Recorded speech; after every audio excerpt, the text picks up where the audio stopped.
সুপ্রিয় দর্শক, আমি আজ আসছি এক আশ্চর্য ঘটনা দেখার জন্যে।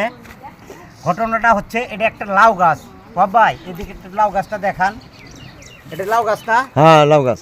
আমরা সাধারণত জানি যে লাউ ধরে জাঙ্গলার মধ্যে, ঠিক আছে, কিন্তু আজকে একটা আশ্চর্য ঘটনা দেখলাম। এই মাটির নিচে লাউ, এই দেখেন, এইদিকে আসেন, ক্যামেরাটা এইদিকে আনেন, কাছাকাছি আনেন।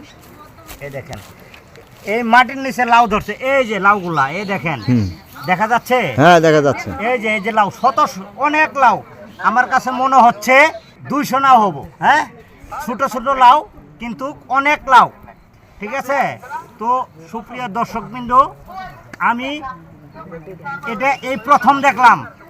এটা হচ্ছে আমাদের শেরপুর জেলায় শ্রীবর্দী থানা ষাটকাকড়া গ্রাম।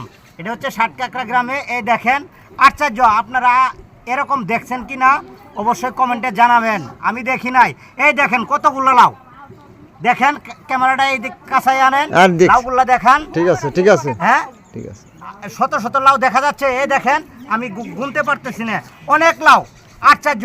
আপনারা এসে এটা দেখতে পারবেন। এটা একটা আশ্চর্য ঘটনা। ভাই, লাউটা কি এই যে মাটির নিচে ছিল? ওনারা বলতেছে এই যে এইদিকে আনেন, এই যে এইদিকে আসেন। হ্যাঁ হ্যাঁ, এই যে গর্ত আছে, এই গর্তর মধ্যে ওনারা এই লাউগুলো পাইছে। আপনারা দেখেন, এটা খুব একটা আশ্চর্য ঘটনা।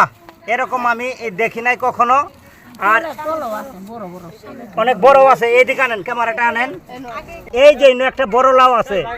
লাউগুলা মাটির নিচে ছিল তো, সেই কারণে আপনার সাদা মনে হচ্ছে। এই যে এই দেখেন, এগুলো সব লাউ। আমরা জানতাম যে আলু ধরে মাটির নিচে, পেঁয়াজ ধরে মাটির নিচে, কিন্তু লাউ ধরে মাটির নিচে এই প্রথম দেখলাম। আপনারা যদি এই ভিডিওটা দেখে আপনারা এই জায়গায় আসতে চান, এই লাউ দেখতে আসতে চান, তাহলে ষাটকাকড়া গ্রামে পুরাগাঁও বাজার থেকে 1.5 কিলোমিটার পূর্ব দিকে এসে সাহারাজি বাড়িতে আসবেন। তাহলে আপনার এই আশ্চর্য জিনিসটা দেখতে পারবেন। তো আপনাদের এই ভিডিওটা কেমন লাগলো আপনারা অবশ্যই কমেন্টে জানাবেন।